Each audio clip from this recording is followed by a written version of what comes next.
What is going on, guys? Welcome back to my channel. Wanted to jump on here for a few minutes. I don't want to take a lot of your time up, but I had a few people messaging me and asking me about my head gasket repair on my 12 valve and how I've done it and how it's holding up. So I decided I just want to make a video and actually show my old head gasket and actually talk about my experience that I was having with my truck and the issues that was going on. Long story short, how I got my 96 Cummins. I'm a painter, and I actually traded out some work to an older couple for this truck. Truck had, I think, 102,000 when I got it. They done traveling and they pulled their camper, like I think it was one Saturday a month, they said. So they didn't use it a lot. The husband never used it. It kind of just sat in the yard more than it got drove. And the transmission was going bad. It was making a rattling, real bad sound. So I got it. Had the transmission rebuilt, upgraded. And I'm honestly, third gear. It's the third time I had the same shop do it, which they went out of business. And I won't say no names that gave me the warranty. But third gear is grinding. You know, when you first take off, if it's cold, I guess because the fluid's thicker, you won't get that grind. But going into third, I guess the carbon fiber synchros, I guess it kind of messed them up because the shop wanted to put regular fluid in it. And I tried to explain to them it had to have Mopar that I would furnace, or it had to have, let me show y'all what I put in it. If some of you guys want to look at this, it's good stuff. I tried it to see if that would help it, but it was just a point of no return, which I probably got 30,000 miles. And I kind of just, if I'm going really slow and going third, it don't grind, but if I kind of ramp out the RPMs, it will. But yeah, this one here is actually for the NV 4500, and I thought it actually had it. Yeah. I don't know if you guys can see that there in it, but it does have the NV 4500 trans, and that's good stuff. So I ended up changing that out and tried it, which it didn't help my grinding, but I'm pretty sure it helped prolong it until I get it fixed, because I can't find anyone that actually wants to take it apart without rebuilding it, which I'd probably go and put a new bearing kit and get third fixed. So the upgrades I'm doing, I plan on putting a new South Bend, or there's other names also of going with, but it's got a Luke HD in it right now. So if I stay around the 350, 400 horsepower range where I'm wanting, I know I'll probably have to upgrade the clutch. So I'm aware of that, since this truck has 410 gears. But anyway, that's how I got the 12 valve. I love the truck. I drive it more than my Chevy. I mean, my Chevy sits in the yard now, so I don't even really drive it. But I'm gonna show y'all this head gasket. My problem was, I thought I had a thermostat housing leak. I kept trying to fix it, and it kept dripping. And then someone said, hey, that's a common problem with those 12 valves, that the leak under the thermostat housing. So that's what it was. I got to looking and watched it, and it was coming out of the head. So this is my head gasket, guys. When I took it apart, this is 120,000 miles on this truck. And to be honest with y'all, looking at it and looking back at the pictures, which, like I said, when I learned my editing, I will put a bunch of the photos in there when I took it apart. You can tell from number 5 and 6 that they got a little warmer than 1, 2, 3, and 4. I mean, just being honest. So that fleece coolant bypass, I'm hoping it helps out a lot with that. I know it won't eliminate it, but I'm just hoping it will help. But yeah, you can actually see these spots here where they get kind of just swelled up. I don't know, and it's just all the way down the head gasket like that. I mean, it kind of looks like buildup. I don't know. In between them, you can kind of see where pieces of the gasket has, especially, well, some of these might be, looking at it, is probably it's made like that, the Cummins gasket, designed like that. So yeah, it was wore out. 194 is the gasket. I had a leak right, let me see, ooh, right there. Let me see if I can see that. Right in here, the head gasket sets like this on front of the engine, and it would drip right up under the thermostat housing. And I guess it just didn't seal good, or to be honest with you, I had the head done totally. 60-pound springs put in it, everything that needed to be done. I told them just to do it because I want to do it right the first time. And I understand, you know, some people's on a budget just can't do that. I was fortunate enough to be able to save and was able to do it. But I will say, I was talking to Cutter Up Rob, and he knows the issue that I'm having. You can actually plug my truck up and let it stay overnight to warm up.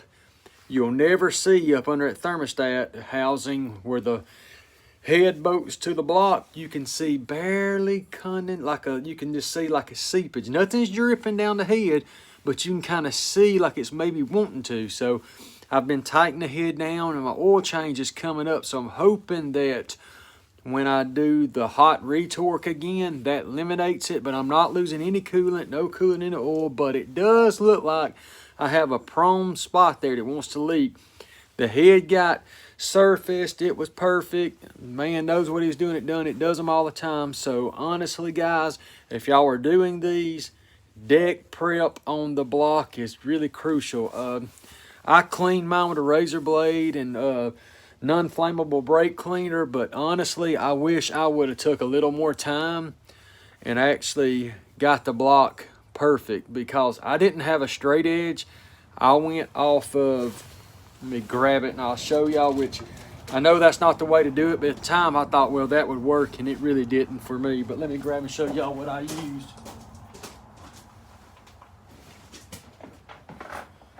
Second here, guys. What I used, and I had other people, like I'm saying, like, you don't need to listen to everyone. This is what I used. A little $2 ruler to set it down on the deck and make sure it was straight. Guess what, guys? This lied, because it said it was straight. It wasn't. I still got barely of condensation wanting to come, and I'm hoping I can tighten it down and that eliminates it. But if it don't, if I have one leak come up, I'm going to take mine back apart. I'm going to surface the block like I'm supposed to with the right tools to get that where it needs to be. But as of right now, I'm going on 2,000 miles, and I got about 2,500 miles, because I got about 500 more miles. I'm gonna do my oil change, and I'm gonna do the fuel and water separator filter. So that's where I'm going on right now, guys. Right now, it seems to be okay. No coolant, like I said, is leaking. I can just see in there, it looks like it could at one point come, but if you plug it up, the cord to heat the engine, it goes away. Crank the truck up, that spot goes away. Nothing never leaks. It's just as it sets when it's cold for a few days, you can kind of see it wanting to come through. So I don't know. It's kind of a little bummer, but at the point, you know, it's not leaking right now, so I'm going to leave it alone, and I'm going to put a little bit more torque on them head studs and see if I can't seal it up. But anyway, guys, that's the head gasket, the original. This here is the head gasket that I went with. See if y'all see that there, part number. But anyway, part number here is 4068C, Dodge truck, mile. It is a Victor Rines standard, and to me, I held it up with the Cummins, and it's the same gasket except the numbers on the Cummins. This one here is covered up with the red sealant, so that's the gasket that I went with. I've heard very good, and you can get this gasket under 50 bucks. You can get the whole kit under 100. So guys, that's the one that I went with, and I'm very happy with it right now. You know, if it blew tomorrow, I'd probably just end up buying the Cummins gasket then. Also, I had others asking about this. I done the killer dial pin fix. I went back with the original front case gasket, and also what I used, the stuff's kind of expensive, but I went ahead and used it. It is the Motorcraft RTV sealant. Sealed it up. Thoroughbred, that's actually what they recommended. Anyway, it sealed it up real good. I have no leaks from there. And I know a lot of guys will actually tell you to make your own KDP fix, and that's nothing wrong with that. There's nothing at all. But the kit that I got was like under 10 bucks on eBay. And I know when you put your case on, it actually touches the case. So if that bolt was to back out, it can't fall into it, is what I was told. Don't hold me to it 100%, but that's what it said when I bought it. So, you know, it's a little more insurance. So, I mean, but I did use the blue medium strength thread lock also on that bolt. So, that's what I done, guys. I put the Cummins wear sleeve on it. I used the Cummins front seal. I got it off eBay. A lot of stuff you can get on eBay that's actually a OEM Cummins brand. That's where I got my 60-pound valve springs. Come with the, let me show y'all. Grab it here. It come with the valve cover gaskets. It come with the valve cover bolts, those little seals that go across that. All that, guys, was under 50 bucks. So I went ahead and used the ones I had. I never even used my Felpro. And it actually even came with the the valve seats, the factory Cummins valve seats. So I put those in there. And actually, when I done the head, I know the video's getting kind of long. I'm trying to hurry up here. I don't want to take up no more of your time. I would let my truck idle, and when I take off, blew smoke really bad. So I'm guessing when I done the head and put the new valve seats in there, that fixed it, because I haven't had no more of that problem. So yeah, that's my story, guys. And also, on eBay, you can get the tool that sets the depth on the front case crank seal. That was like 30 bucks on there. Everywhere else, I seen they're over 100. And also the wear sleeve install kit, it was around 30 bucks. It done great. The only tool I suggest not to get that I had problems is with this here. The barring tool on eBay, I used it one time and it was junk, no good. I ended up getting it off my Snap-on truck, the Blue Point one. It was around 100 bucks, but it's a whole lot better, guys. I mean, sometimes you got to pay for good stuff, I guess, and I'm learning that. Guess it's always what that saying, you pay for what you get. So also, I had got the GA 535. It was a Snap-on straight edge, the 35-inch straight edge. They're around 100 something bucks. That's the way to go. It's great. That's what I'll use on all my engines that I do now. But yeah, if y'all have any questions, don't hesitate to ask.